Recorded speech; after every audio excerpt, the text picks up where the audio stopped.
Rasulullah pakai sendal, setuju. Pakai tongkat, setuju. Dibawa ke langit. Nabi Musa enggak. Nabi Musa waktu mau naik ke gunung Tursina mendapatkan wahyu dari Allah. Allah tanya sama Nabi Musa, apa yang di tanganmu? Tongkat, tinggalkan. Buka sendalmu, tinggalkan tongkatmu, naik ke atas gunung. Terima kitab Taurat. Assalamualaikum warahmatullahi wabarakatuh. Rapat-rapat, duduk rapat-rapat. Orang Islam ini susah bersatu karena duduk rapat pun tak mau. Kalau begini malaikat pun memayungi kita sampai langit dunia. Inilah majelis yang diperintahkan oleh Rasulullah SAW.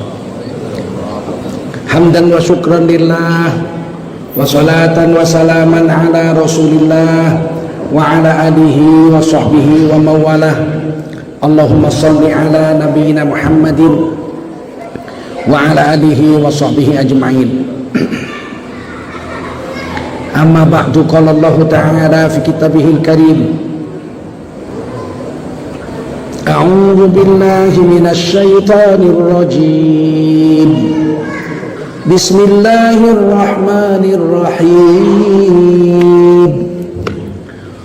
Wa huwal ladzi ja'alakum khalaifal ardi wa rafa'a ba'dakum fawqa ba'din darajat ورفع بعضكم فوق بعض درجات ليبلوكم فيما آتاكم إن ربك سريع العقاب وإنه لغفور رحيم. قال رسول الله صلى الله عليه وسلم Man kharaja fi talabil ilmi fahuwa fi sabilillahi hatta yarji. Baginda Rasul bersabda, siapa keluar untuk mendapatkan ilmu, orang itu adalah orang yang berjihad fi sabilillah sampai dia kembali ke rumahnya. Mudah-mudahan kita semua mendapatkan pahala jihad dari Allah Subhanahu wa taala. Amin. Shadaqallahul azim wa sadaqa rasuluhun nabiyul karim. Wa nahnu ala dhalika minasy syahidin wasyakirin walhamdulillahi rabbil alamin. Para ulama, tuan-tuan guru yang berhadir yang dimuliakan Allah Subhanahu wa taala, bapak-bapak, ibu-ibu, hadirin wal hadirat yang dimuliakan Allah Subhanahu wa taala. Wajiblah kita bersyukur pada Allah Subhanahu wa taala atas semua limpahan kasih sayang dan rahmat serta barokah yang Allah telah anugerahkan kepada kita, yang Allah berikan gratis, tidak bayar, yang kalau disuruh bayar pastilah kita tidak mampu membayarnya. Nikmat Allah itu tidak bisa dibayar. Yang mengatakan tidak bisa dibayar itu Allah, bukan ahli berhitung, bukan profesor matematika. Yang bilang nikmat Allah tidak bisa dibayar Allah sendiri. Wa in ta'udzu ni'matallahi la tuhsuha. Kalau kamu mencoba menghitung-hitung nikmat Allah, kamu gak bisa hitung. Kalau nikmat Allah tidak bisa dihitung, tak mungkinlah bisa dibayar. Betul? Pisang emas bawa berlayar, masak sebiji di dalam peti. Utang emas boleh dibayar, utang budi dibawa mati. Utang budi saja tak bisa dibayar karena tidak bisa dihitung. Segelas air di padang pasir lebih berharga dari sedanau air di musim banjir. Kalau jasa manusia saja kita tidak bisa bayar, bagaimana jasanya Allah? Kita tidak ada jadi ada, kita mati jadi hidup. Lahir sehelai benang pun kita nggak bawa. Sehelai benang kita tidak bawa. Tapi kemudian kita punya semuanya. Nanti mati pun tidak kita bawa juga. Yang kita bawa harta dunia cuma 3 helai kain kafan. Itu pun bukan duit kita membelinya, duit tetangga. Betul. Harta dunia yang kita bawa menghadap Allah itu cuma 3 lapis kain kafan. Duit tinggal, mobil tinggal,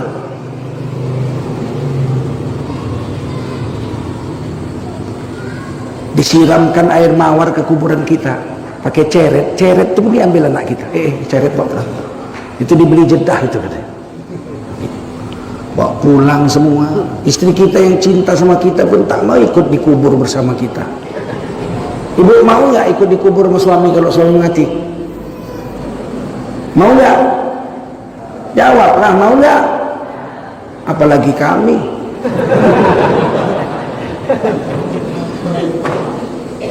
Jadi sudahlah, tidak bisa dihitung, tentu tidak bisa dibayar. Dan Allah tidak minta bayar, Allah minta syukuri. Syukur itu begini, syukur itu gini, ambillah semua nikmat Allah yang bisa kau ambil dengan cara yang halal, dan pakailah untuk perkara yang Allah suka saja. Itulah syukur. Ambil duit kita banyak, beli mobil, silakan, tapi mobil dipakai untuk yang Allah suka saja. Cari nafkah, pergi ngaji, antar anak sekolah, antar istri ke rumah sakit. Itu syukur. Punya mobil dipakai berzina, berselingkuh sama bini orang, itu kufur. Kata Allah, la in syakartum la azidannakum. Kalau kau ambil nikmat Allah, kau pakai untuk bersyukur, pasti kami Allah akan menambahi nikmat lain dengan pasti, 2 kali pastinya itu. La-nya pasti, N-nya pasti, la pasti, azidannakum, N-nya pasti lagi itu, 2 kali pasti. Tapi kalau kau ambil nikmat Allah, wala in kafartum, kau pakai untuk melawan Allah, inna azabi lasyadid, sesungguhnya azabku sangat pedih. Kalau Allah sudah bilang sangat pedih, tidak ada makhluk yang sanggup menahannya. Kalau yang bilang pedih anak saya, bagi saya lucu, itu geli. Anak saya waktu kecil umur 4 tahun dicubit istri saya, nangis dia, ngadu sama dia, "Buya, sakit." Kenapa? Dicubit Umi. Saya senyum aja itu. Kalau saya yang dicubit istri saya, gelinya saya rasa itu. Sakit menurut anak saya, geli menurut saya. Tapi kalau sakit menurut saya, mungkin anak saya sudah mati menahankannya. Ini yang bilang sakit bukan anak saya, bukan saya, bukan kepala preman, bukan juara tinju. Yang bilang azab Allah sangat sakit, Allah sendiri. Siapa yang bisa menahannya? Malaikat aja nggak berani sama Allah. Malaikat Israfil itu besar. Dalam satu riwayat saya baca, seruling sangkakala itu lubangnya 11. Berapa? 11. Satu lubangnya lebih besar dari langit dan bumi. 11 lubangnya berarti 11 kali langit bumi. Itu baru lubangnya, belum serulingnya. Serulingnya sebesar apa? Kalau serulingnya sebesar itu, makanya sekali tiup, matahari, bintang, bulan, seluruh alam semesta ini musnah tanpa bekas. Berapa kuatnya dia tiup itu. Kalau serulingnya sebesar itu, malaikat Israfilnya sebesar apa coba? Apa sebesar si Unyil? Malaikat Israfil yang sebesar itu takut sama Allah.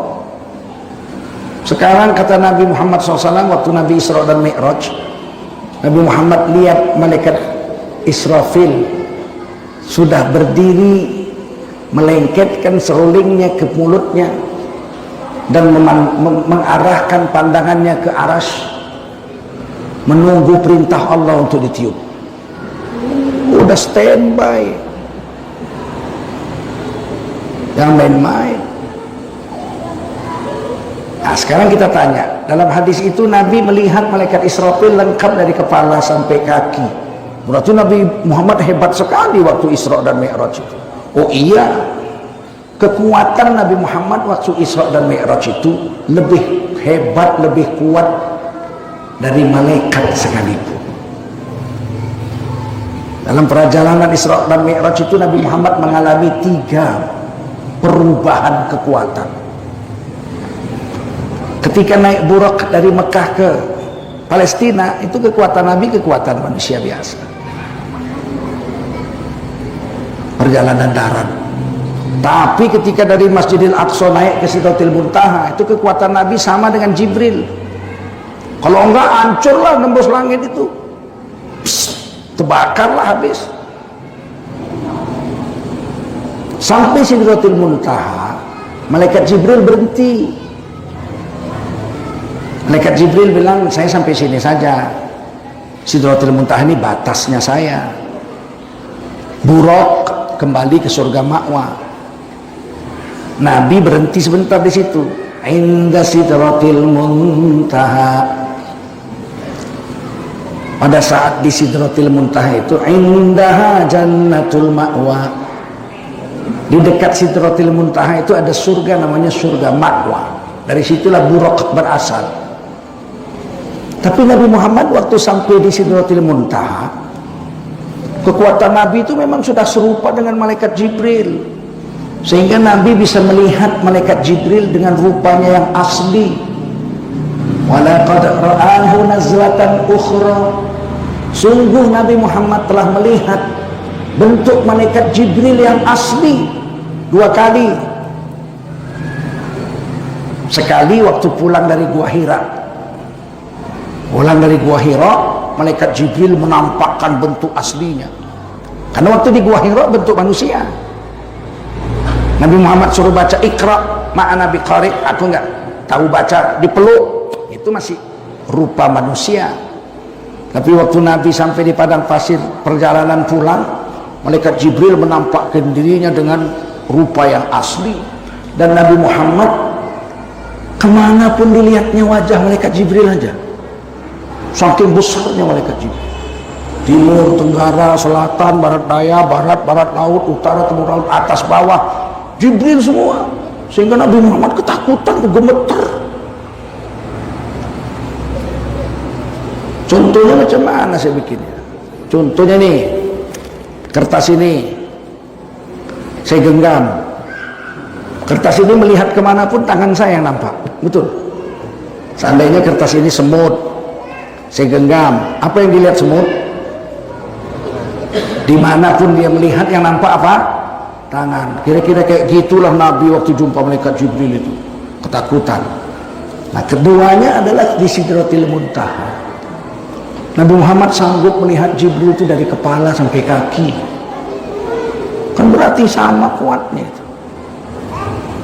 Kalau bapak ibu lihat tiang masjid ini yang hitam ini tiang, kita lihat atasnya, tak nampak kita bawahnya, betul? Nah, sekarang lihat tiang hitam itu bawahnya, kita nggak nampak atasnya. Kita lihat bawahnya tak nampak atasnya, lihat atasnya tak nampak bawahnya. Kenapa? Karena tiang itu lebih besar dari kita, nggak mampu kita lihat semuanya.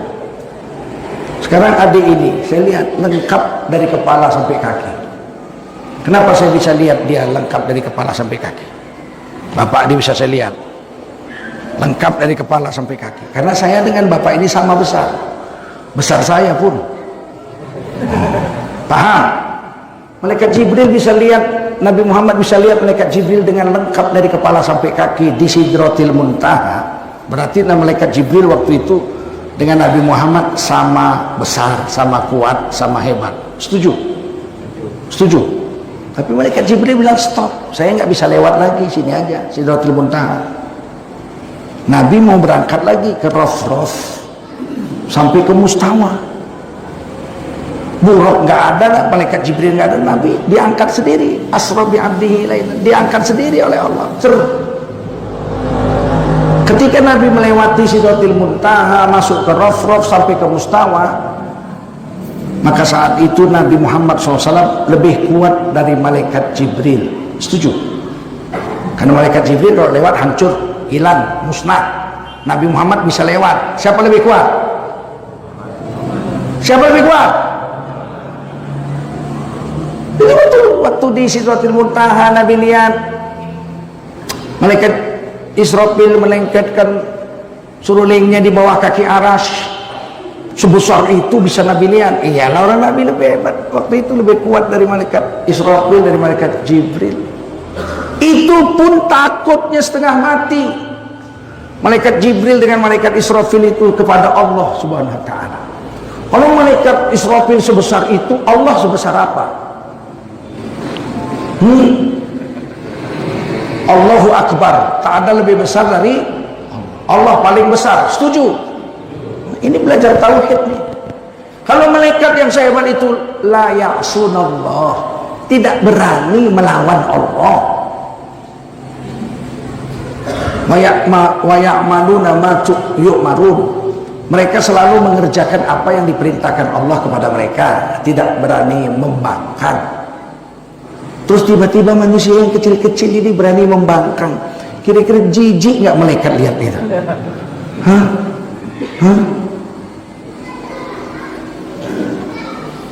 Oleh karena itu, nikmat yang Allah beri sama kita ini memang tidak bayar, gratis, tapi wajib dipakai untuk bersyukur.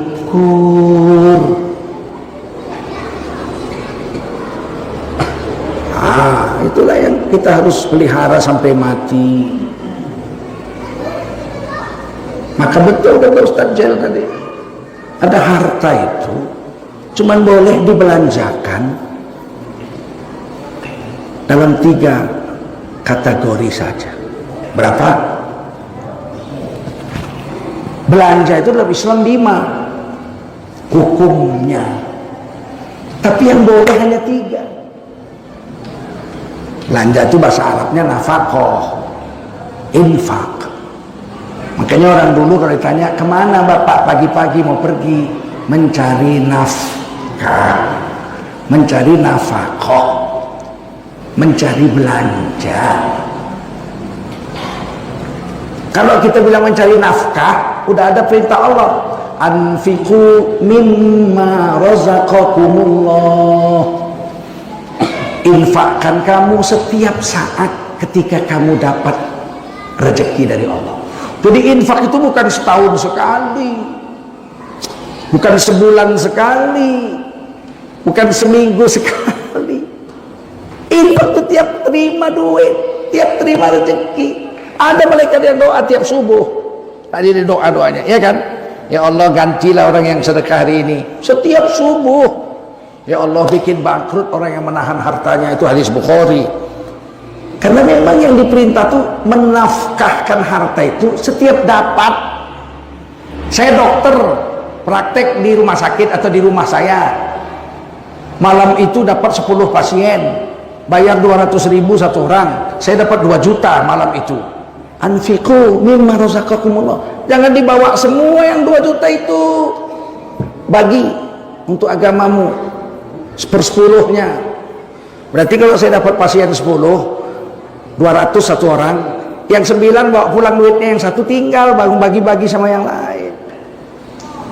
Manja abil hasanati falahu asyru amsalihha.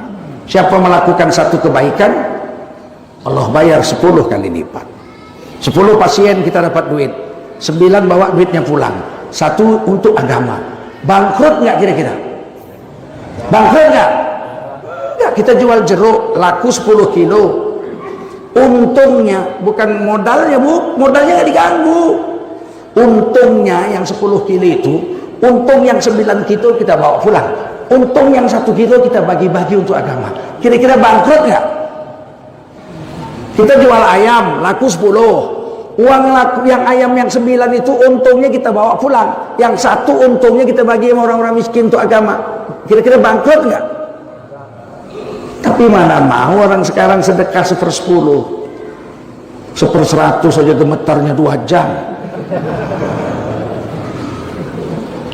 Gimana orang akhir zaman mau sukses? Sahabat Nabi dulu 1/3 hartanya untuk agama. Digelar Allah radhiyallahu anhum. Khalifah Umar separuh hartanya untuk agama. Sayyidina Abu Bakar habis semua. Main-main orang dulu untuk agama. Maka Islam zaman itu berjaya. 124.000 tentara Islam ketika Nabi wafat. 124.000 umat Islam termasuk perempuan, anak-anak. Tentara Romawi 1 juta, tentara Parsi 1 juta. Dua-duanya tumbang di bawah kaki orang Islam. Pasti karena kehebatan kualitasnya, bukan karena banyaknya. Kalau banyaknya udah jelas banyakan orang Parsi, 1 juta tentaranya.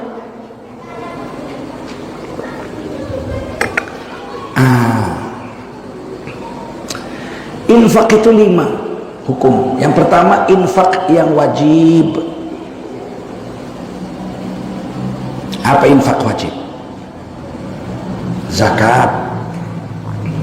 Kalau orang biasa kayak kita zakat fitrah. Kalau kaya zakat harta. Berapa banyak zakat harta? 1/40. Macam mana hitungan kaya dalam Islam? Kalau orang Indonesia, orang manusia biasa, hitungan kaya nggak jelas. Orang yang sudah punya uang 10 miliar masih mengaku miskin. Betul? Kalau dalam Islam, ukuran kaya itu pasti. Apabila bapak ibu punya harta senilai 82 gram emas, kira-kira 50 juta lah rupiah, disimpan setahun 50 juta rupiah, atau emas atau perak senilai 50 juta rupiah disimpan setahun, tidak diambil karena ada untuk makan, ada duit lain, ada sumber lain untuk makan, minum, pakaian, sewa rumah, ada yang lain. Setelah setahun duit yang disimpan 50 juta itu wajib dizakatkan 1/40, 2,5%. Karena dia dihitung orang kaya. Jadi orang kaya dalam Islam itu punya harta 50 juta disimpan, tidak diambil untuk makan karena ada sumber makan yang lain. Dia orang kaya dalam Islam, wajib bayar zakat. Paham?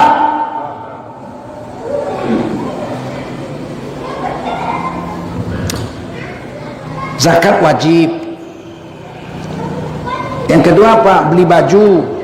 Beli baju itu nafkah perbelanjaan yang wajib. Boleh nggak orang Islam telanjang? Boleh nggak? Nggak boleh. Kalau begitu beli baju apa hukumnya? Wajib, karena menutup aurat hukumnya wajib. Tentu baju yang dibeli baju yang menutup aurat. Kalau laki-laki lutut sampai pusat.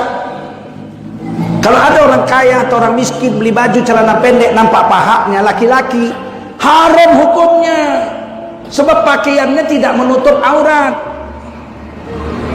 Apalagi perempuan pakai celana pendek, laki-laki pakai seluar pendek, haram. Kalau perempuan harum.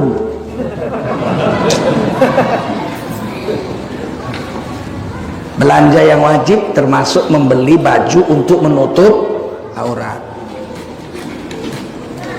Apalagi memberi makan istri, itu belanja wajib bagi laki-laki. Wajib seorang suami memberikan makan kepada istrinya. Betul? Berapa kali sehari? Berapa?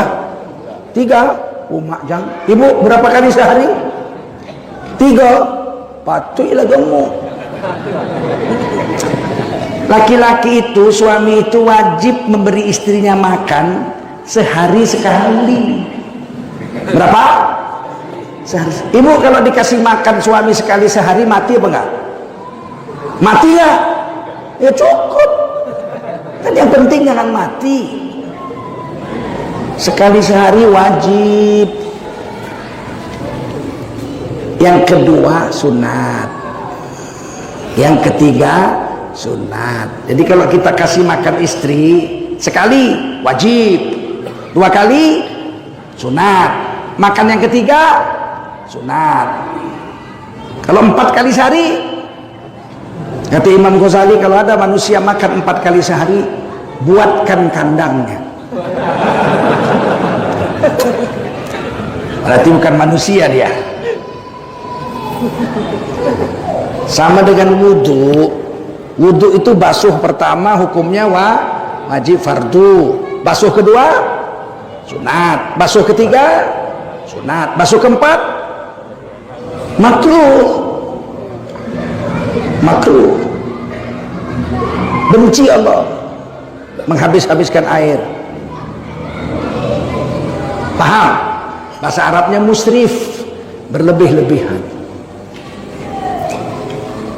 Itu nafkah yang wajib, memberi makan istri. Berapa kali? Sekali sehari. Kalau 2 kali hukumnya yang ketiga udah mulai pandai. Infak atau sedekah atau nafkah ya, infak yang wajib juga membelikan baju untuk istri. Wajib atau enggak? Belikan baju untuk istri wajib enggak? Wajib. Berapa helai? Berapa helai bu baju yang dibelikan suami? 1 lemari. Ayo, berapa helai? Ini ngaji kita nih. Ada yang bilang berapa? 3. Kata Imam Syafi'i 2. Dalam kitab Imam Syafi'i mengatakan wajib seorang suami membelikan pakaian untuk istrinya 2 helai sampai robek beli baru. Paham? Tapi pakaiannya itu wajib tertutup seluruh tubuh istrinya. Jadi harus dibelikan dari tutup kepalanya, bajunya, seluar panjangnya, sarung tangannya, pokoknya seluruh tubuhnya ditutup. Seandainya dibelikannya bajunya rok pendek, biarpun 1000 pasang, suami tetap berdosa karena belum gugur kewajibannya. Istri saya tak mau pakai kerudung Ustaz. Kewajiban kita membelikannya. Kewajiban istri memakainya, tutup aurat, betul? Jangan gara-gara dia nggak mau pakai kita nggak belikan. Kita belikan nih. Kenapa dibelikan kerudung? Diwajibkan Allah kepadaku untuk membelikannya untukmu. Aku tak mau pakai. Itu urusan kau dengan Allah. Kamu istri saya, kamu harus patuh dengan aturan Allah. Kalau aku nggak mau, kalau kau nggak mau, kupulangkan kau ke rumah bapakmu. Oke, pulang. Ya sudah pulang. Titipkan sama bapaknya, Pak, istri ambo, kau anak bapak tidak mau menutup aurat. Terus ya saya titip sama bapak supaya bapak ajari. Berapa lama? 3 bulan. Kalau 3 bulan nggak mau juga, kita ganti istri baru.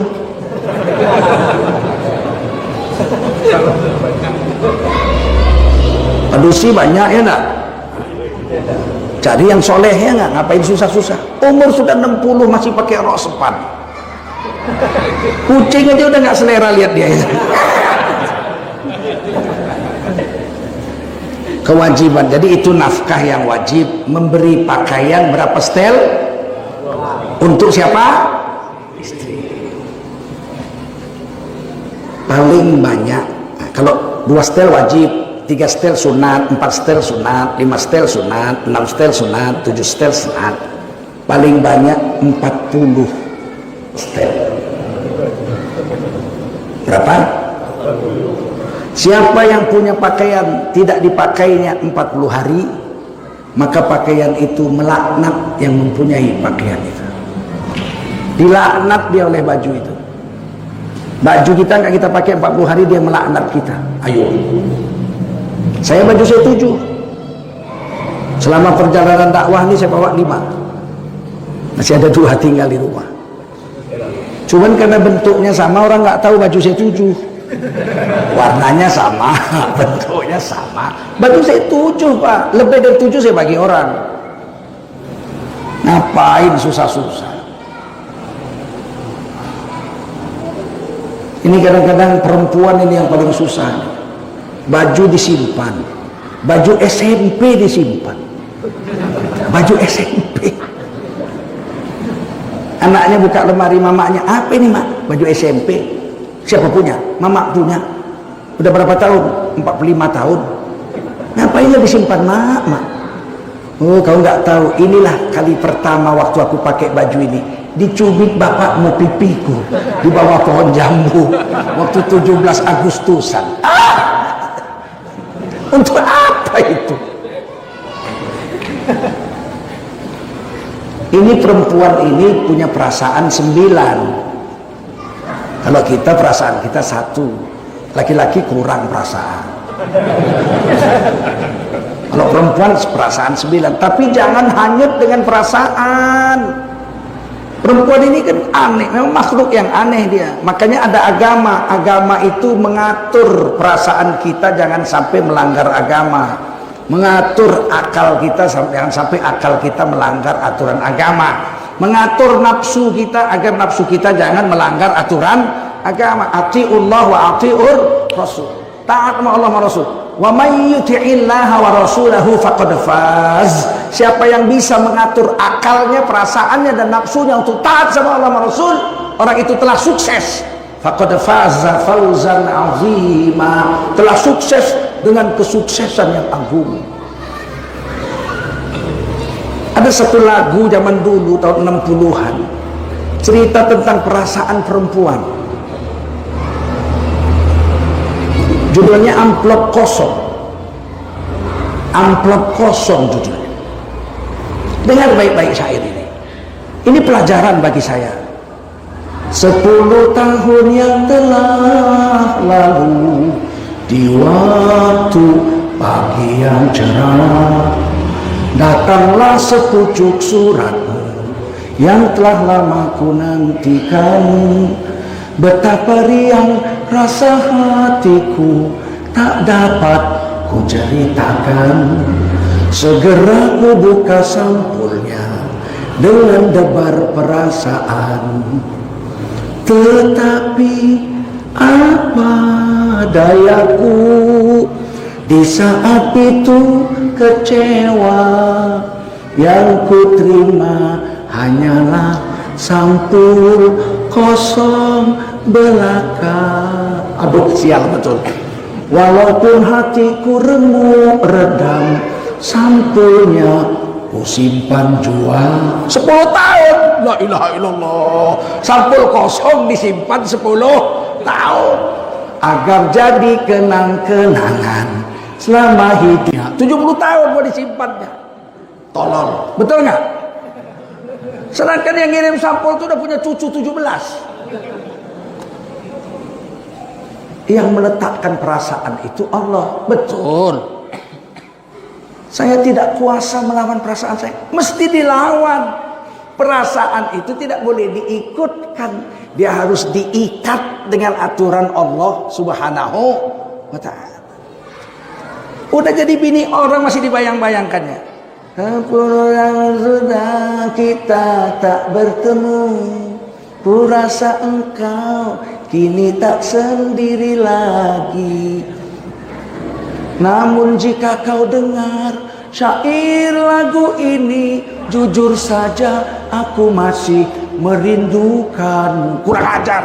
Bini orang kau rindu-rindukan, laki orang kau rindu-rindukan. Perasaan bos, perasaan harus ikut Allah dan Rasulnya. Tak boleh kau ikut-ikutkan perasaan. Kalau perasaan melawan Allah diikuti apa diputuskan? Perasaan kita ini laki-laki, perasaan dia cintanya sama laki-laki, tidak mau cinta sama perempuan, itu diputuskan atau diteruskan? Datang pula dia ke kantor KUA. Pak KUA, kawinkan saya dong. Sama siapa? Johnny mau kawin sama Johnson.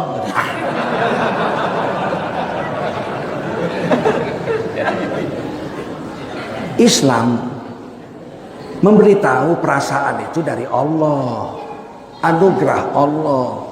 Akal itu anugerah Allah. Nafsu itu anugerah Allah. Iman itu anugerah Allah juga.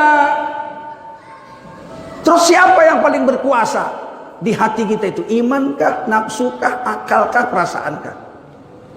Apa yang harus berkuasa? Iman. Akal pun kalau melawan iman harus minggir. Akal melawan iman minggir. Sekarang ini akal luar biasa. Ada orang sanggup mengatakan Al-Quran itu harus direvisi karena tidak sesuai lagi dengan kemajuan zaman. Iya, kalah Quran sama akalnya.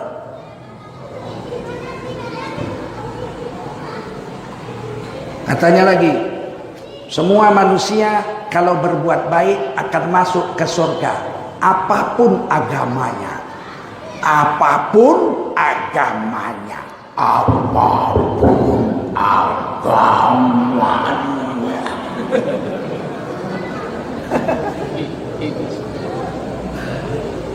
Semuanya harus tunduk dengan Allah dan Roh.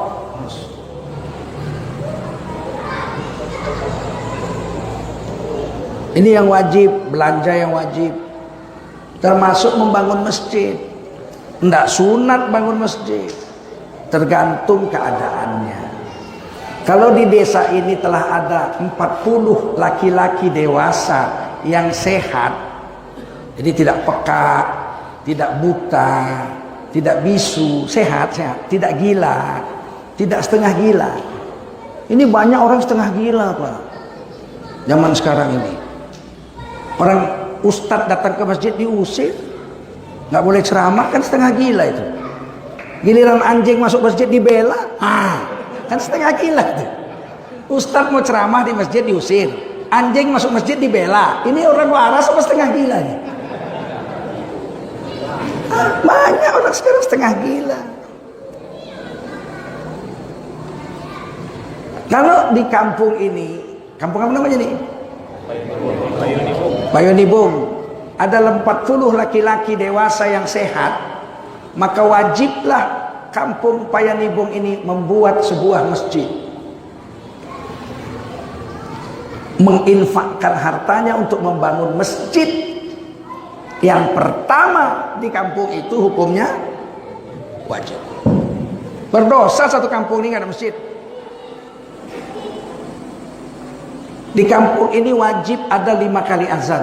Tak peduli mau fardu ain atau fardu kifayah. Kalau di kampung ini 1 kali aja nggak ada azan, sekampung ini berdosa. Betul? Betul?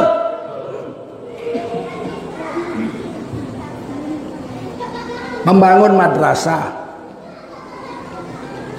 Kalau di kampung ini tidak ada sekolah, tidak ada madrasah, maka wajiblah orang kampung ini mengumpulkan uang untuk mengeluarkan uang untuk membangun madrasah. Sebab menuntut ilmu itu hukumnya wajib, fardu. Sampai sini paham? Kumpullah duit, termasuk korban.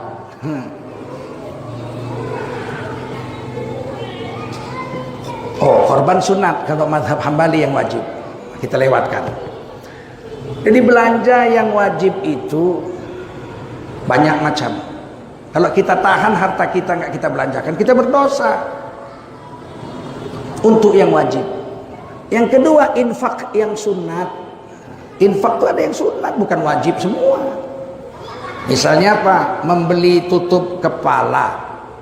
Membeli tutup kepala untuk laki-laki itu hukumnya sunat. Beli serban, kalau saya beli serban sunat.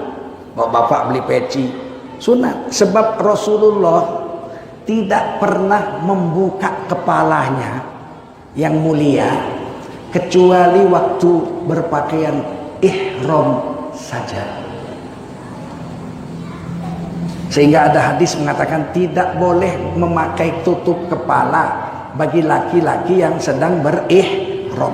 Berarti, ini perhatiin, berarti di luar ihram lazim laki-laki di zaman Rasul menutup kepala. Setuju? Betul. Kalau ada larangan di depan kantor, dilarang memakai alas kaki masuk kantor ini. Itu berarti di luar kantor semua orang rata-rata pakai alas kaki. Kalau semua orang kaki ayam, perlu dibikin pengumuman itu. Semua orang kaki ayam, satu kota ini kaki ayam semua.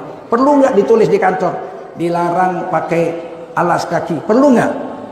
Nggak perlu, orang semua pakai kaki ayam kok. Kenapa dilarang laki-laki pakai tutup kepala ketika ihram? Itu artinya di luar ihram semua laki-laki tutup kepala lazim. Dan saya membaca di ensiklopedia bahasa Inggris, The History of Head, sejarah topi. Sejarah topi. Ternyata tidak ada di dunia ini orang yang terhormat yang tidak pakai topi. Bukan orang biasa, orang terhormat. Seluruh dunia orang terhormat pakai topi. Koboi pakai topi koboi. Betul nggak? Orang Aceh pakai maketup. Orang Sumatera Utara pakai tengkuluk. Orang Batak walaupun nggak pakai baju, cuma pakai sarung, pakai tekuluk. Takuluk. Kalian orang Minang pakai apa? Pakaian Teluk Belango, kepalanya pakai apa? Hah?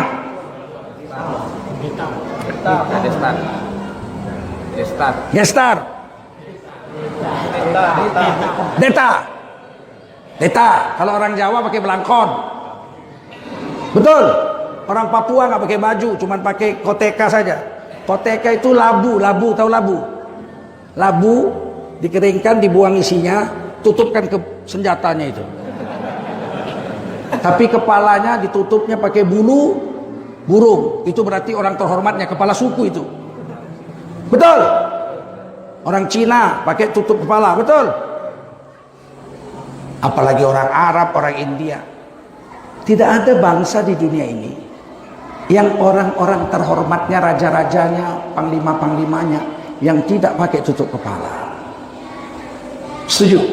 Sekarang sudah setuju? Nah, makanya Rasulullah menutup kepala. Hukumnya wajib apa sunat? Sunat. Kalau begitu ada uang dibelikan untuk menutup kepala, hukumnya apa? Sunat. Diberi pahala apa enggak? Kita belikan makanan untuk istri kita, makanan yang kedua dan makanan yang ketiga, apa hukumnya? Sunat. Kalau makan untuk yang pertama, wajib. Sudah nampak bedanya itu? Saya beli sepatu, apa hukumnya? Sunat. Nggak berdosa kan? Nggak pakai sepatu. Saya nggak pakai sepatu kemana-mana, pakai sendal.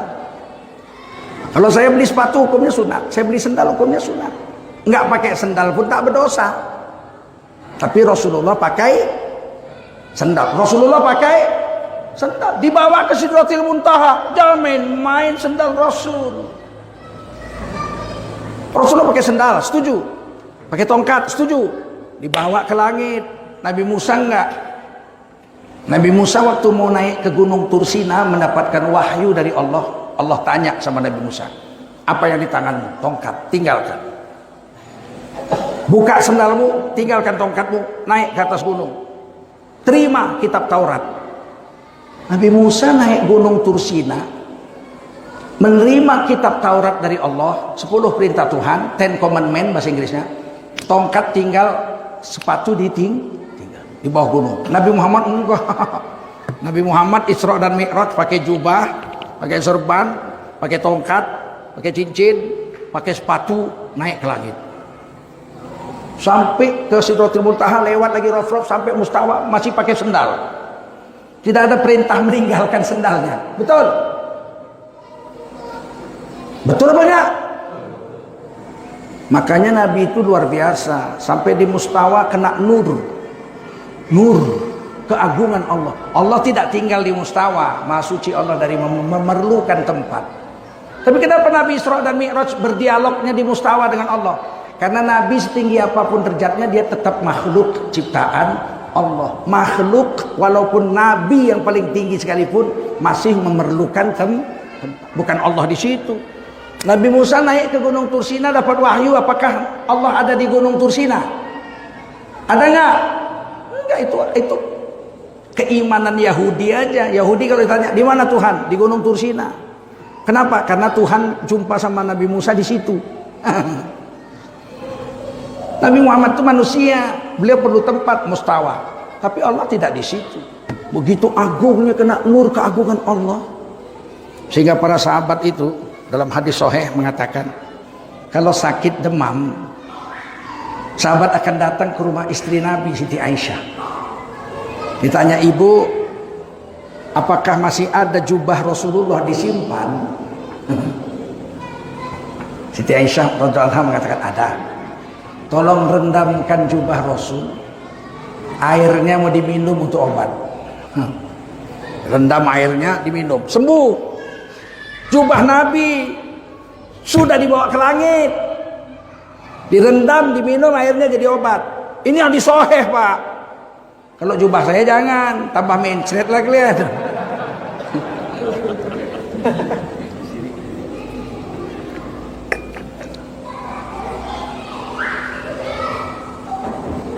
Tutup kepala, beli sepatu, beli sendal, ini sunat. Yang ketiga, perbelanjaan yang mubah, boleh. Perbelanjaan yang mubah.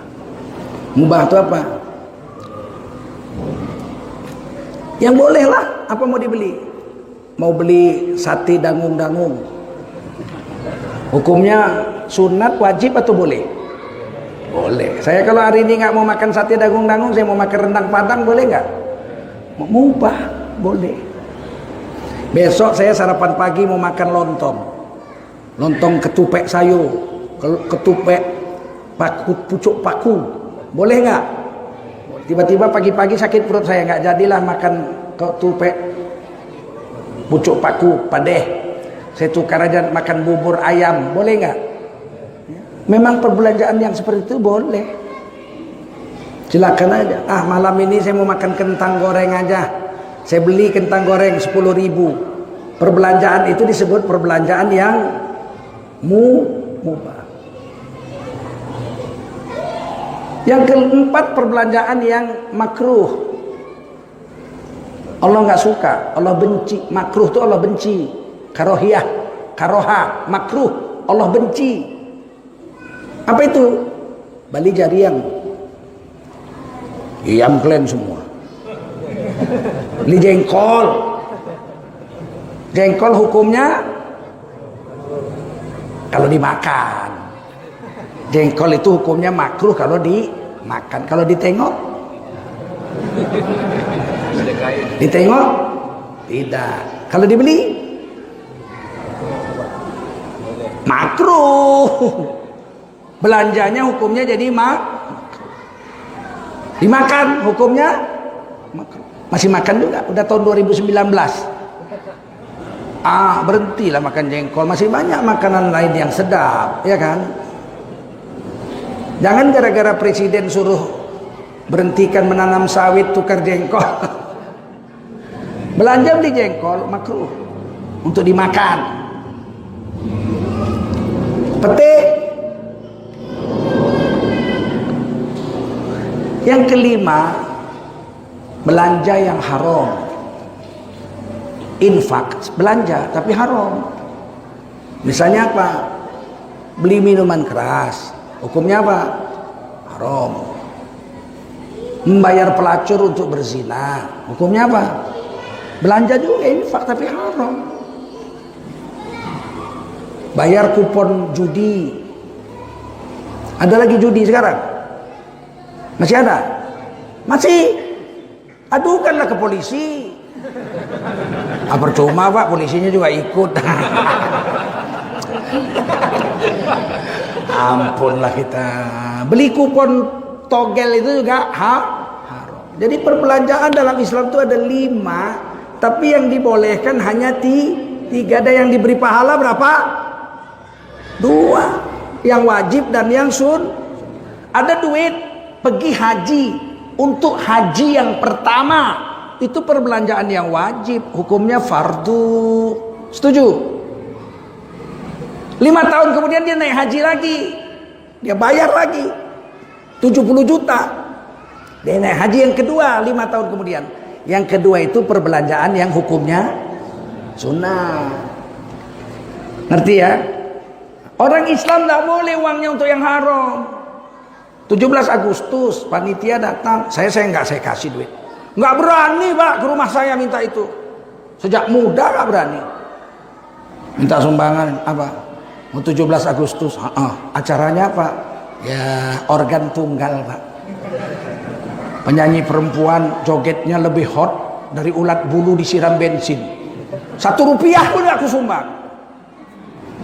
Kenapa? Semua dosanya ikut pula awak dapat bagiannya, ya enggak? Sialnya itu. Tamam aku. Bersyukur kemerdekaan kok joget-joget. Itu kufur itu, betul? Bukan syukur itu. Dulu di kampung saya, bapak saya masih hidup lah. 17 Agustus itu meriah kali kami buat. Tapi pertandingan olahraga, balap sepeda, main voli, main badminton, lari 17 km, 8 km, 45 km. Terus tanding azan, tanding baca Yasin, anak-anak wirid Yasin, ibu-ibu diberi hadiah. Begitu kami dulu bersyukur dengan nikmat kemerdekaan. Uang dibelanjakan itu kepada hal yang mubah, yang sunat, kalau perlu yang wajib. SMP saya protes kepada camat, dibikinnya manjat pinang. 17 Agustus manjat pinang. Hadiahnya kain batik. Memang mahal lah zaman itu kain batik, mahal betul. Batik tangan kan. Orang memanjat pinang itu dikasihnya pula minyak gemuk. 4 jam gak ada yang bisa. Naik merosot. Jadi saya bilang sama Pak Camat, ada lurah-lurah kumpul semua. Saya bilang, Pak Camat, saya kok tak senang saya. Kenapa kau tak senang? 17 Agustus ini. PKI kau katanya. Bukan, aku tak senangnya ini, panjat pinang ini. Ku tengok, karena yang manjat itu salah satunya Lek Rasun. Lek Rasun itu yang jaga sekolah Muhammadiyah. Jadi saya bilang, setengah mati lah Lek Rasun itu sampai nampak auratnya. Terbuka celana pendeknya. Ketawa orang sekampung tuh nengok. Saya bilang, aku tak senang lah Lek Rasun itu manjat setengah mati udah 4 jam. Dari mulai habis zuhur sampai lewat asar udah hampir maghrib. Belum ada yang berhasil memanjatnya. Ini kan menyiksa orang miskin. Apa kata camat? Ini permainan untuk hiburan. Saya emosi juga. Saya bilang, kalau begitu besok kita buat lagi panjat pinang. Pak Camat sama lurah-lurah yang nonton, kami apa yang manjat kami nonton. Hiburan ya enggak? Camatnya perutnya buncit pula. Macam mana dia manjat itu? Marah camatnya. Jangan tahu apa kau maksud kau. Ya, kalau bapak bilang hiburan, besok bapak yang manjat sama lurah-lurah, kami rakyat tepuk tangan ya enggak? Jangan orang miskin disuruh manjat pinang sampai 5 jam. Itu sakit, badannya itu pegal-pegal bisa 2 minggu. Cuma dapat kain sarung batik sebiji. Kalau memang bapak mau memberikan hadiah sarung batik sama rakyat, dibagi aja ya enggak? Apa yang harus disiksa manjat pinang? Ini harus kita pikirkan Pak. Kita orang Islam ini bermartabat, betul nggak? Tidak boleh kita buat permainan-permainan yang bodoh itu. Menyiksa rakyat, menghina orang-orang miskin.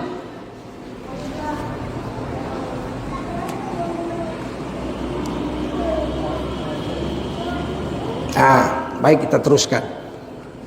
Kalau iman kita ini sudah bisa mengatur akal, mengatur perasaan, mengatur nafsu untuk taat sama Allah, itulah orang yang sukses dalam Islam. Ternyata sukses itu cuma satu. Wa may yuti'illaha wa rasulahu faqad faza fawzan 'azima. Siapa yang seumur hidup bisa taat sama Allah sama Rasul, orang itu telah sukses dengan kesuksesan yang agung, dengan kemenangan yang besar, dengan kejayaan yang besar. Walau kita miskin, walau kita kaya, walau kita pintar, walau kita bodoh, walau kita pejabat, walau kita gembel, Allah nggak lihat itu. Kata Rasulullah, innallaha la yanzuru ila suwarikum wa amwalikum. Sesungguhnya Allah tidak lihat rupamu, gantengkah, turunan bangsawankah, kulit darah biru kah, tak dilihat Allah itu. Wa amwalikum, Allah juga nggak lihat hartamu yang banyak. Kayakah kamu, orang paling kayakah, nggak dilihat Allah itu. Walakin yanzuru ila qulubikum, tapi Allah lihat hatimu. Ada nggak iman di situ, taat sama Allah dan Rasul, yakin dengan agama Allah? Ada nggak di situ? Wa a'malikum, dan amal perbuatanmu sesuaikah dengan garisnya Allah dan Rasulnya? Itu aja sukses. Ini hari kita, Pak, dalam semua permasalahan hidup. Hari ini kita dijajah orang. Betul? Dijajah orang nggak kita sekarang? Mau bicara benar aja nggak boleh. Astagfirullahaladzim. Kita mau mengatakan orang Islam wajib memilih pemimpin yang soleh. Dibentak kita, jangan bawa-bawa agama, pemecah belah persatuan, anti Bhinneka Tunggal Ika. Cuman mau menyampaikan ajaran agama. Jangan kau pilih pemimpin-pemimpinmu dari golongan orang-orang kafir. La tattakhizul kafirina awliya min dunil mu'minin. Selagi masih ada orang beriman, jangan kau pilih orang kafir jadi pemimpinmu. Pemecah belah persatuan, anti Bhinneka Tunggal Ika. Mau bicara agama aja nggak boleh. Padahal Pancasila, Undang-Undang Dasar 45 Pasal 9 itu menjamin, negara menjamin tiap-tiap warga negara untuk memeluk agama garis miring kepercayaan dan menjalankan agama garis miring kepercayaannya masing-masing. Negara menjamin orang Hindu menjalankan ajaran Hindu 100%. Negara menjamin orang Kristen di Indonesia menjalankan ajaran Kristen 100%. Agama ini dijamin. Negara menjamin orang Islam untuk memeluk agama Islam dan menjalankan ajaran Islam 100%. Jamin apa enggak? Nyatanya enggak. Siapa menolak itu di ELC itu? Saya waktu itu debat, ada Ngabalin Dr. Haikal Hasan, cerita tentang masjid-masjid radikal. Definisi radikal apa dia bilang? Menolak 5 definisi radikal. Menolak calon pemimpin yang bukan Islam. Iya. Saya jawab, kita nggak pernah nolak. Di Jakarta itu 80% orang Islam dicalonkan oleh partai-partai Ahok orang Kristen. P3 partai Islam pun mencalonkan Ahok. Betul. PKB yang mengakunya partai Kiai juga mencalonkan Ahok. Betul. Kita tolak apa enggak? Enggak. Buktinya bisa nyalon kok. Betul enggak? Yang nyalonkan yang lain Anies itu PKS dengan PAN. Belakangan merapat katanya Demokrat. Kalau nggak salah. 3 lah. Yang lain sama semua. Kita tidak menolak Ahok jadi calon gubernur DKI Jaya. Betul nggak? Nggak ditolak kok, silakan. Tetapi waktu milih itu terserah kita dong. Betul? Masuk dibilang radikal. Yang kedua dalam ILC itu, ciri-ciri radikal adalah menolak perempuan jadi calon presiden. Iya. Ibu Megawati itu dicalonkan jadi presiden, kita nolak apa enggak? Enggak. Jadi apa enggak calon? Jadi. Waktu milih enggak kita pilih, boleh enggak? Jadi rusak lah. Maka kita itu harus cerdas, fatonah. Selama hidup di dunia taati Allah. Kalau saya dengan kawan-kawan sudah bertekad itu, tak peduli kami walaupun seluruh dunia mengatakan kami jahat, kalau itu adalah perintah Allah dan Rasulnya, Kami lebih memilih perintah Allah dan Rasul. Tak ada kami pilih yang lain.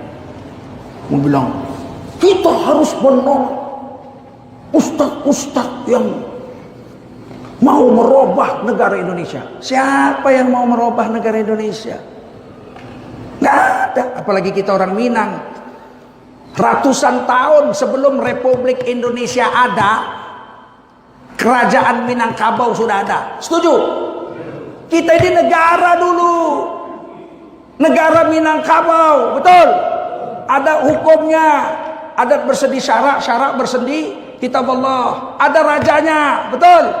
Ada rakyatnya, betul? Ada wilayah negaranya, betul? Kalau begitu Minangkabau dulu negara. Setuju? Negara merdeka, setuju? Sama dengan Aceh juga, kampung nenek saya. Kakek saya orang Pagaruyung, nenek saya orang Aceh. Aceh itu negara. Negara Aceh Darussalam, betul? Punya raja, punya undang-undang berdasarkan Quran dan Sunnah, punya wilayah, punya rakyat. Aceh negara apa enggak waktu itu? Negara. Tiba-tiba datang Republik Indonesia 17 Agustus 1945. Kita diminta bergabung semua. Kita setuju. Tapi bergabung itu tentu tidak boleh menghapuskan dasar hidup kita. Adat bersendi syarak, syarak bersendi kitabullah. Kalau seandainya Republik Indonesia bilang orang Sumatera Barat tidak boleh lagi memakai adat bersendi syarak, syarak bersendi kitabullah, kita bikinlah negara kita sendiri, betul nggak? Betul nggak? Kok dilarang-larang kita mau beragama? Belum ada Indonesia kita sudah beragama kok. Ya kita kan Pancasila dan Undang Dasar 45, bukan agama Islam, bukan syarak. Dari dulu pun kita tahu itu. Tapi kan Pancasila Undang Dasar 45 menjamin, negara menjamin tiap-tiap warga negara untuk memeluk agama garis miring kepercayaan dan menjalankan agama dan garis miring kepercayaannya masing-masing. Kalau orang Aceh mau bersyariat Islam, orang Sumatera Barat mau beradat bersendi syarak, syarak bersendi kitabullah, apakah kita mengganggu Republik Indonesia? Tidak. Jadi kenapa dilarang-larang? Kenapa sampai ada kata-kata kita ini radikal? Sumatera Barat radikal, Aceh radikal. Siapa yang bilang itu kemarin itu? Mahfud MD. Ya kan? Dibilangnya Aceh radikal. Aku belum jumpa aja sama dia. Ini orang Medan ini ya, nggak lahir di Medan ini. Biarpun orang Minang, kakeknya, neneknya Aceh, lahir di Medan. Kalau nggak senang, apa kau? Ya kan? Jangan takut. Selama di Indonesia masih punya Undang-Undang Dasar 45, negara menjamin kita menjalankan agama 100%. Setuju? Di akhirat pun yang selamat cuma satu. Yang sukses di dunia cuma satu, yang taat sama Allah dan Rasul. Di akhirat pun yang sukses cuma satu. Siapa orang yang sukses di akhirat? Faman zuhziha 'anil nari wa udkhilal jannata faqad faz. Siapa yang di akhirat nanti diselamatkan Allah dari neraka, dia dimasukkan ke surga, orang itu telah sukses. Saya ulangi. Siapa di hari kiamat nanti diselamatkan dari neraka, faman zuhziha 'anil nar wa udkhilal jannah, dan dimasukkan ke surga, faqad faz, orang itu telah sukses. Wa mal hayatud dunya illa mata'ul ghurur. Adapun kehidupan dunia ini hanyalah perhiasan yang palsu, yang menipu saja. Hebatnya ayat Quran ini. Ini ke dunia senang, perhiasan, istri yang cantik, perhiasan, betul nggak? Rumah yang cantik, perhiasan, mobil yang sehat dan cantik, perhiasan, betul? Baju yang bersih dan cantik, perhiasan. Tapi ini perhiasan yang menipu. Mata'ul ghurur. Perempuan itu perhiasan, perempuan perhiasan. Dunia ini perhiasan. Kata Nabi, dunia perhiasan. Ad-dunya mata. Dunia ini perhiasan. Wa khairu mata'iha al-mar'atu sholihah. Tapi seluruh dunia ini perhiasan, perhiasan terbaik yang ada di dunia ini adalah wanita yang solehah. Wanita solehah perhiasan terbaik di dunia. Kenapa? Karena wanita solehah masuk surga 500 tahun lebih dulu dari suaminya yang soleh. Kita soleh, istri kita solehah, sama solehnya. Pahalanya sama-sama 1 juta, dosanya sama-sama 100. Harusnya masuk surga bareng. Harusnya bareng, betul nggak? Harusnya sama-sama. Tidak. Kata Allah tidak, kata Rasul tidak. Seandainya seorang laki-laki soleh, istrinya solehah, duluan istrinya masuk surga 500 tahun, baru suaminya nyusul. Kata Quran pun begitu. Fa amma man utiya kitabahu bi yaminih fasawfa yuhasabu hisaban yasira wa yanqalibu ila ahlihi masrur. Yang dapat catatan amal dari tangan kanan orang soleh, dia akan masuk surga dengan pemeriksaan yang ringan saja. Lihat wajahnya bercahaya bekas wudhu, malaikat suruh masuk surga lewat pintu babus sholah. Dia bicara mulutnya harum, berarti ahli puasa. Dia disuruh malaikat masuk surga dari babul royan. Darah badannya berdarah-darah, putus hidungnya, hancur kepalanya berdarah-darah, darahnya harum seperti kasturi. Orang yang mati syahid disuruh malaikat masuk lewat pintu babul jihad, nggak diperiksa-periksa. Wa yanqalibu ila ahlihi masrura, dan dia menjumpai istrinya sudah menunggu di surga dengan gembira menunggunya. Bayangin itu. Kalau selain itu nggak ada guna, harta cuman kain kapan 3 dibawa. Yang akan kita bawa pasti ke dunia gaib, alam kubur dan akhirat adalah iman dan amal. Iman dan amal soleh saja. Agama saja yang dibawa. Oleh karena itu hiduplah dengan agama, matilah dengan cara agama. Kata Nabi, laqinu mautakum la ilaha illallah. Ajarkan la ilaha illallah sama orang yang mau mati. Sakaratul maut, ajarkan la ilaha illallah di kuping kanannya. Man kana fi akhiri kalamihi la ilaha illallah dakhala jannah. Siapa bisa di akhir kalam keluar dari mulutnya ucapan la ilaha illallah, dia ahli syurga. Tapi jarang. Dari 3.000 orang yang mati di rumah sakit Islam Kuala Lumpur 25 tahun yang lalu kurang lebih, semuanya diajarkan la ilaha illallah. Hanya 3 yang bisa mengucap la ilaha illallah. Yang 2.997 lagi gagal mati dengan mengucap la ilaha illallah. Ada yang sudah mau mati, diajarkan sama ustadznya, disediakan ustadz la ilaha illallah di kuping kanannya. La ilaha illallah. Pas mau mati dia ngucap Jesus. Jesus. Yang paling sial ada laki-laki, istrinya namanya Fatimah. Waktu sakaratul maut, istrinya di sebelah kirinya, anak cucu menantu semua udah kumpul. Diajarkan la ilaha illallah sama satu ulama. Dia la ilaha illallah, akhirnya dia ngucap Susi, Susi. Kata istrinya, bang, aku istrimu bang, Fatimah bang, istrimu Fatimah bang. Ditoleh ini istrinya, Susi. Siapa Susi itu? Bininya Fatimah, yang disebutnya Susi. Ayo, siapa itu?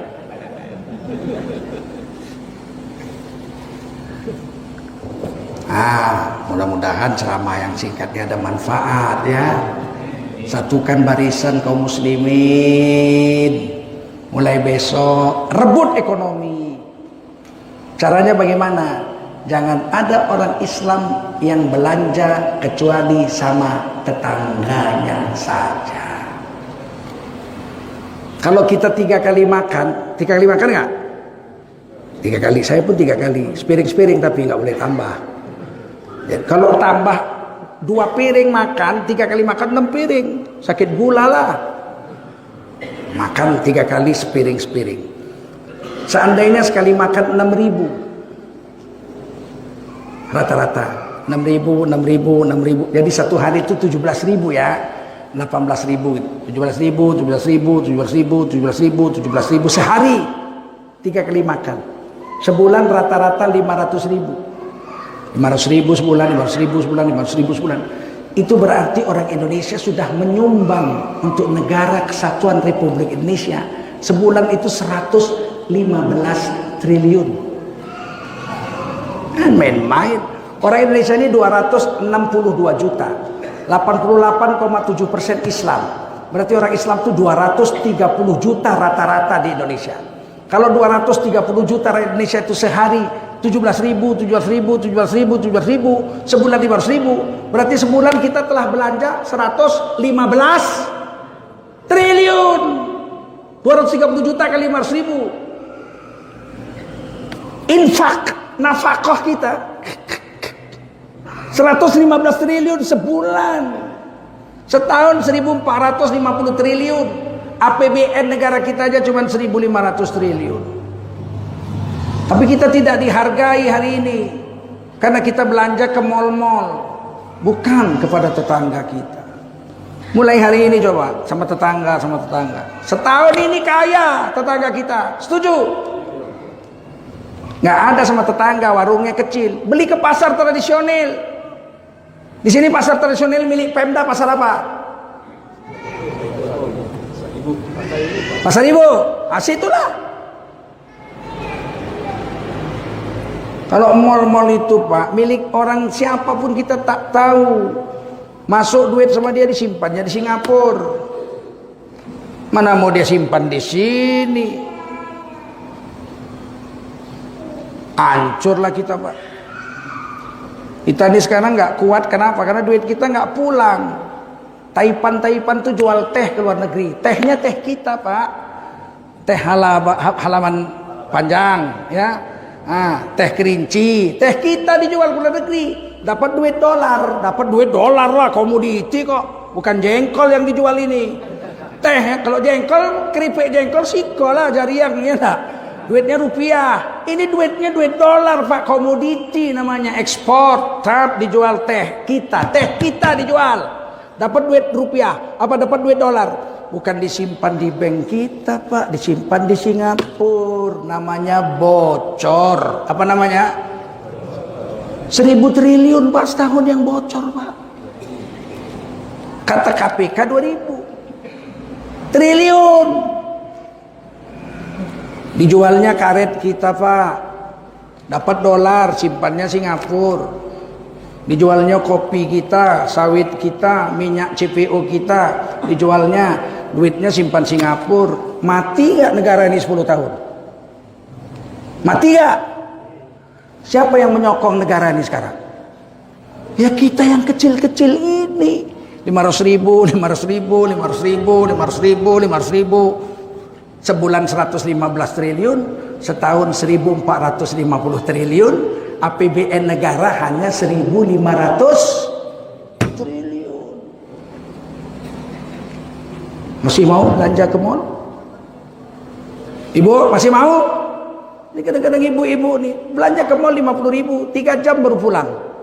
Ngapainlah dia duduk di mall itu, menengok Cina celana pendek begitu. Apa kita hari ini orang Islam? Nggak bisa kita maju kalau kita tidak bersatu. Dan jangan simpan uang. Simpan uang itu dipotong inflasi 12% setahun. 10 tahun, 8 tahun habis nilainya.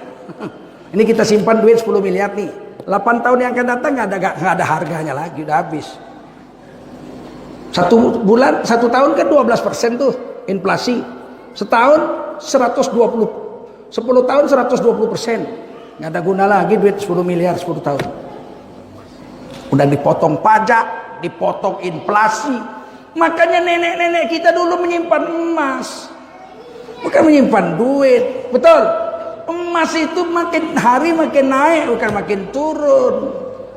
Beli emas batangan 10 gram 10 gram udah 100 gram, beli yang 100 gram satu batang, 10 biji beli yang 1 kilo. Mau beli rumah bawa emas sekilo, ya enggak? Kuning mata kawan tuh. Bapak-bapak pikir ini Cahaya Ceramah ini betul apa salah saya ceramah ini? Hah? Nenek-nenek kita dulu kenapa Belanda VOC bisa bangkrut, tutup VOC. Padahal dia beli merica dari sini 1 gulden, dijualnya di Eropa 100 gulden. Untungnya dia 1000%. Kenapa bisa bangkrut? Pertama dia korupsi. Kedua bangsa Indonesia nggak ada yang mau simpan uang di bank. Bank itu bank riba, nggak mau nenek-nenek kita semua. Semua nenek kita simpan uang dalam bentuk ameh. Mau kawin aja emas emas. Sekarang aja mau kawin duit 5.000 lusuh-lusuh lagi. Saya pernah jadi saksi. Tuan kadinya guru saya udah kuliah waktu itu. Duduk rupanya di rumahnya ada orang sedang mau menikah. Duduklah saya diangkat jadi saksi. Ditanyalah sama guru saya itu, apa maharnya? Yang pengantin laki-laki bingung-bingung, mahar itu apa Pak? Ya sesuatu yang harus kau berikan sama istrimu. Bingung nih, apa ya Pak? Ada duitmu? Ada, dikeluarkannya di kantongnya. Duit 1.000, lusuh pula, gumpal-gumpal gitu. Inilah Pak, diluruskan sama guru saya itu 1.000 perak. Luruskan gitu, segitulah harganya perempuan ini, ya enggak? Udah itu saksi dibayar juga katanya. Iya saksi dikasih lah pula upahnya, diambilnya lagi 1.000 perak. 2 orang saksi 500 perak. Manalah ada harganya coba. Di situ lagi bayarnya. Kalau orang dulu kan apa mas kawinnya ditanya dulu, ya enggak? Merisik dulu jumpa, ya enggak? Berunding dulu, ya enggak? Nah, berapa mas kawinnya? Emas 10 gram. Oke, catat. Baraleknya? Oh baralek keluarga kita pula kumpul, ya enggak? Ambo, lempar-lempar, ya enggak? Setumpuk duit tuh, ya. Baralek kadang. Nenek-nenek kita sudah mengajarkan itu. Cuman kita lupa. Apalagi Islam jauh 14 abad yang lalu sudah mengajarkan itu. Wa ta'awanu 'alal birri wat taqwa. Tolong menolonglah kamu dalam berbuat baik dan berbuat ketakwaan. Baik itu pasti agama, betul nggak? Betul nggak? Ketakwaan itu pasti agama. Saya pikir ini aja ceramah ini. Jam 10 kurang 10. Lebih kurang mohon maaf. Semoga tahun 2024 Sumatera Barat ini sudah jadi contoh nih sama Aceh. Sudah. Cuman bupati-bupatinya kan belum kan? Wali kotanya belum. Kalian pilihlah bupati dan wali kota yang soleh. Ini Ustadz Jel nomor 4 nih calon gubernur. Tapi pastilah nggak ada duitnya, miskin lah dia. Harusnya kita yang kumpul duit menaikkan beliau, betul nggak? Harusnya kampanye nggak usah bayar. Kita sudah mainkan sekali di Riau, di Indragiri Hilir. Satu orang kepala dinas Pedangka provinsi miskin, namanya Wardan. Kakeknya kiai besar di Mekah, Muhammad Yakub namanya, mendirikan sekolah Ulumul Quran, Darul Ulum di Mekah. Pernah kerja di Saudi Arabia di jawatan keagamaan sana. Pulang bikin sekolah di Indragiri Hilir. Cucunya jadi kepala dinas. Mau kita majukan jadi bupati. Sayalah dengan kawan-kawan waktu itu. Ya nggak ada duit, duitnya cuma 20 juta. Jumpalah ketua Golkar Riau, orangnya baik pula. Terus terang aja dia nanya, berapa ada duit? Ikut ada duit, ada apa perahu? Ya Golkar kan perahunya, saya bilang. Iya, mana duit? 20 juta. Ketawa. Harusnya perahu itu 2 miliar. 20 juta. Ketawa ketua Golkar itu. Sudahlah, karena kau orang baik, mari kita angkat sama-sama. Enggak bayar. Kampanye pakai perahu, yang menyediakan perahu rakyatnya sendiri. Saya lihat sendiri itu. Makan siang di rumah bapak ini, makan malam di rumah bapak itu. Menang 2 periode. Nggak pakai duit. Tapi cuma dia sendirilah. Di seluruh Indonesia ini mungkin. Nah, kali ini saya minta Sumatera Barat lah, ya nggak? Ini Payakumbuh, calon wali kotanya cari orang yang soleh. Nah, nanti gubernur naikkan Ustadz Fatullah Del, ya nggak? Nah, paling nggak wakil lah dia, nggak wakil. Kalau gubernurnya mati kan dia jadi gubernur. Ya. Betul? Setuju? Sudah waktunya kita dari sekarang mainnya. Nanti hasilnya kita petik tahun 2024. Enggak mudah seperti balik telapak tangan begitu. 5 tahun dari mulut ke mulut, ya, dari hati ke hati.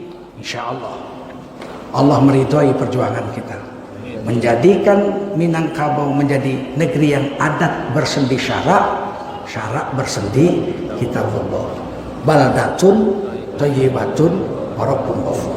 Ikuti ulama, patuhi ulama, bermusyawarahlah dengan ulama dan tokoh-tokoh adat kita untuk kemajuan negeri kita. Subhanallah wa bihamdih, subhanakallahumma wa bihamdika, asyhadu an la ilaha illa anta, astaghfiruka wa atubu ilaik.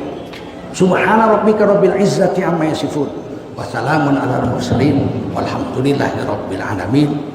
Wassalamualaikum warahmatullahi wabarakatuh.